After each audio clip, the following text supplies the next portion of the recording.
You know, as a police officer, I'm compelled to make this video.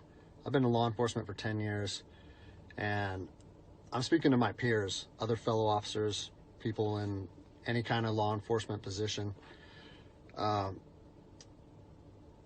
seen officers nationwide enforcing tyrannical orders against the people, and I'm hoping it's the minority of officers, but I'm not sure anymore, because every time I turn on the television, every time I look to the internet, I'm seeing people arrested or cited for going to church, for traveling on the roadways, for going surfing, opening their businesses, going to the park with their families, or doing nails out of their own house, using their own house as a place of business, and having undercover agents go there and arrest them and charge them with what?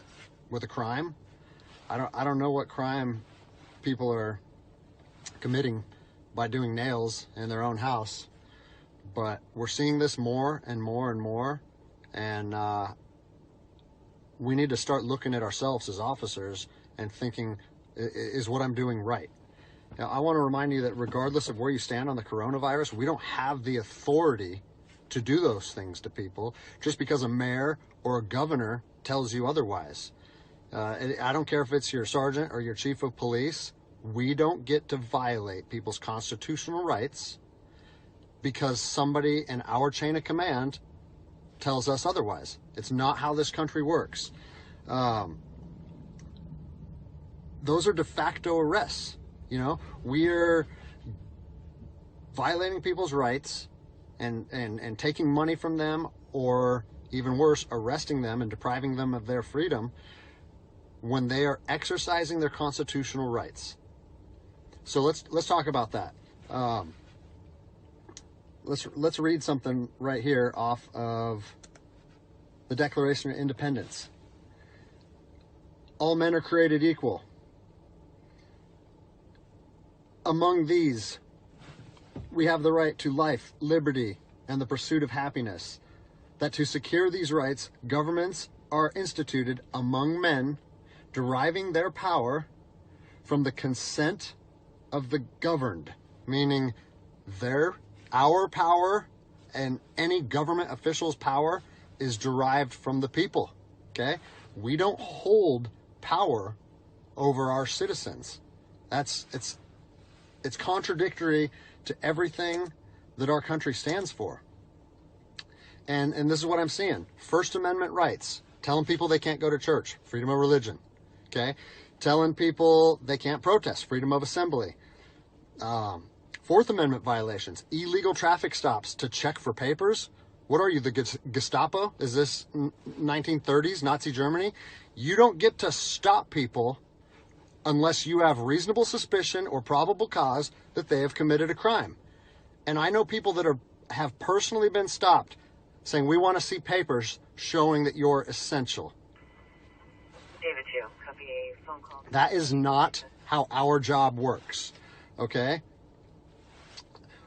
What really has been pissing me off lately is the fact that these officers that are going out here and enforcing these tyrannical orders, what they're doing is they're making my job and my safety, or they're putting my job and my safety at risk. Because what you're doing is you're widening the gap between public trust and law enforcement officers. And what that's going to do is it's going to, I mean, look at what's happened to law enforcement in the last 10 years. Less and less public trust, and more often than not, that is a result of isolated incidents that get blown out of proportion. They're not isolated anymore. They're happening every single day. And the thing that I want you guys to realize is that our power that we hold as law enforcement officers is nothing more than a facade. It's a badge and a gun. And people, you don't realize, if you haven't lived in anarchy, if you haven't seen combat, things can be stripped from people in a heartbeat. And that's what I'm afraid of. I'm afraid that these actions are going to wake a sleeping giant, i.e. the American people, okay? They are going to be put in a position where they won't have their rights trampled anymore. And us as law enforcement officers, we'll have our ability to enforce the law stripped from us in about 10 minutes. Okay? I think what is going to happen if this continues is we're going to see bloodshed in the streets. Okay? I don't want to see bloodshed in the streets on either side of this coin.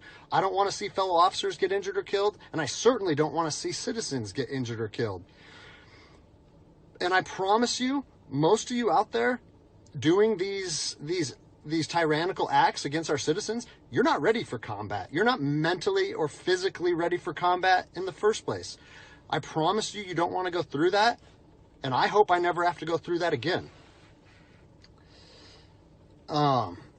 You don't get to just say, well, I'm doing this because I was told to do so, or I'm following orders, or I need to keep this job.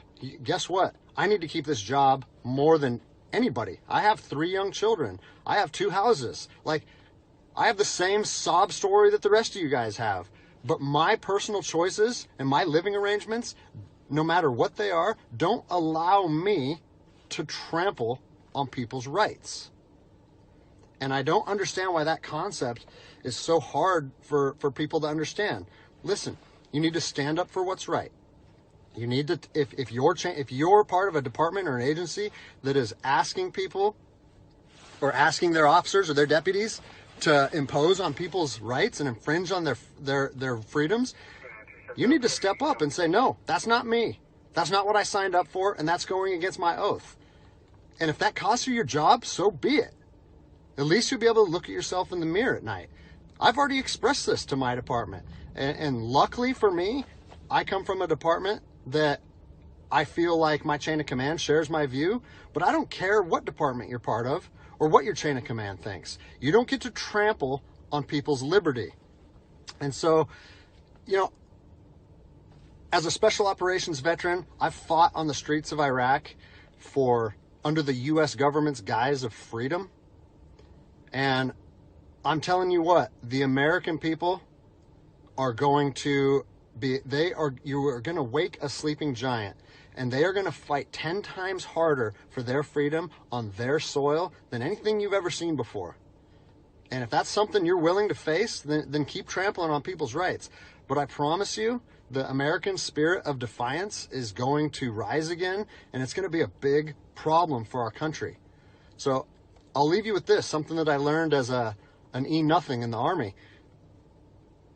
No matter what situation you're put in, if you look inside yourself and ask yourself one question, am I doing the right thing? You ask yourself that, you know the answer. And no amount of money or no order or law or anything should be able to make you go against doing the right thing. So I'm imploring officers to look inside themselves and ask themselves, is this what I want to be doing to my citizens? And I think the answer is clear. And if we all stand up together, guess what? It'll be a non-issue, no factor, because people in law enforcement will be united like we should be.